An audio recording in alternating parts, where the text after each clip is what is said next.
Obec Ožďany leží na hlavnom cestnom ťahu spájajúcom Zvolen s Košicami 15 kilometrov západne od okresného mesta Rimavská Sobota. Vďaka priaznivej polohe bola osídlená už v mladšej dobe kamennej. Hoci stredoveká osada tu existovala už v 13. storočí, prvá písomná zmienka, v ktorej sa spomína obec i farnosť, pochádza až z roku 1332.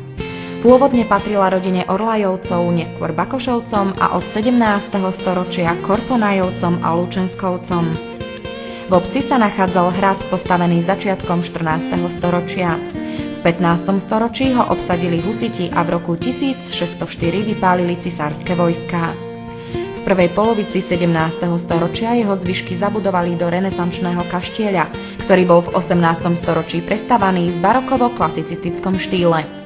Okolo kaštieľa sa rozprestiera rozľahlý park, kde je podľa legendy pochovaná Júlia Géciová Korponajová, známa ako Levočská biela pani. Keďže Ožďany boli v 17. a 19.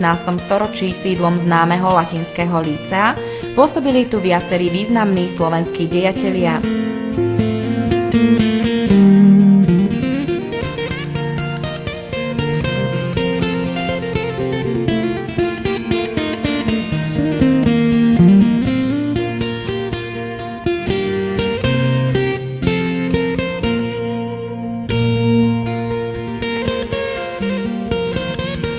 Významnou sakrálnou pamiatkou obce je rímskokatolícky kostol svätého Michaela Archaniela.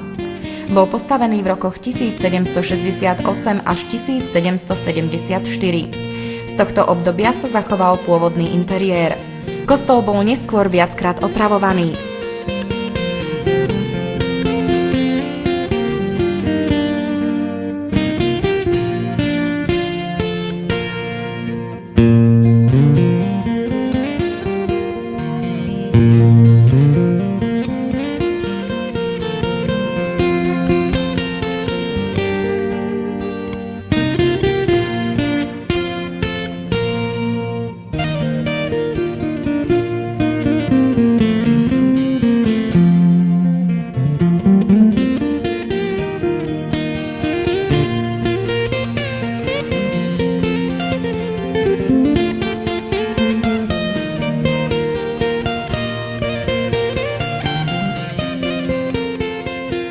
Evangelický kostol postavili v roku 1825 v neoklasicistickom štýle.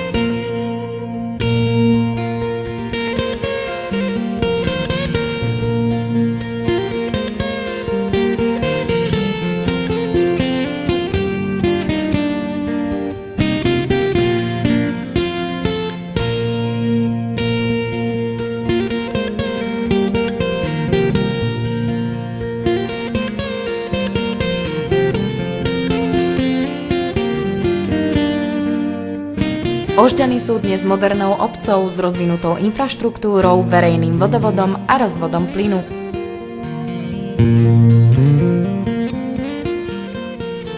Žije tu asi 1570 obyvateľov.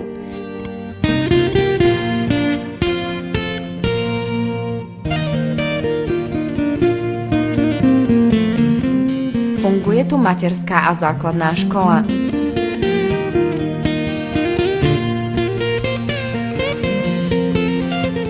Na športové vyžitie slúži niekoľko ihrísk a futbalový štadión.